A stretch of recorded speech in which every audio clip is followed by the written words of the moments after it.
So, yun po, no, kakabalik lang po namin dito sa hotel. Sobrang haba ng araw. This is our 5th day. Hindi ko muna binlog yung buong araw kasi gusto ko mag-focus dun sa gagawin sana. And this is our first time here in Taiwan.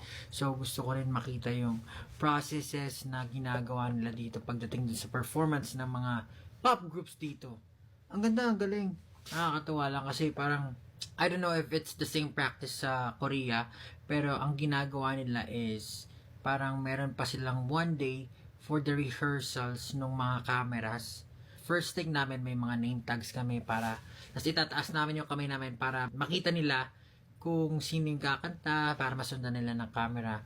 Tapos yung sunod nun, second take is yung wide shot naman. Meron naman yung crane, tapos meron naman yung close-up shot, tapos meron din yung handheld. Kumpleto lahat ng shots if ever kailanganin ng pangsalo dun sa pinakamagiging show kinabukasan na live.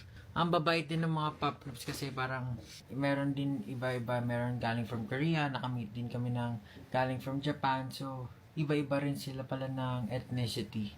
Pero ang pinaka nakakatuwa dun, parang meron talagang culture or may system para sa ganong klase ng mga pop groups. Yung mga pop groups na yun, I know for sure, mas puspusan siguro yung pagpapractice nila. Kailangan kumpleto ka eh. And more than anything else, yung pinakamahalaga rin yung attitude talaga towards what you're doing. Nandyan yung mga skills, magaling ka kumanta, magaling ka sumayaw, magaling ka sa lahat.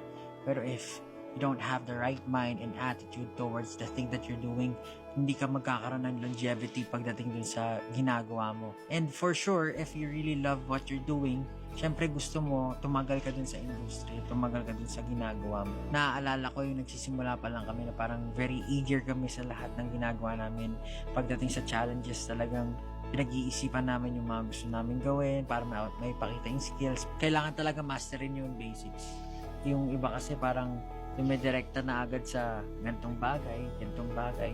Pero kung gusto mo talaga tumagal sa ginagawa mo, yung pinakamahalaga, masterin mo yung basics kasi yun yung magpapatatag ng pundasyon mo. For sure, kayo rin marami kayong gustong subukan. Pero wag niyo i-skip yung basics. Kailangan yung i-master yan.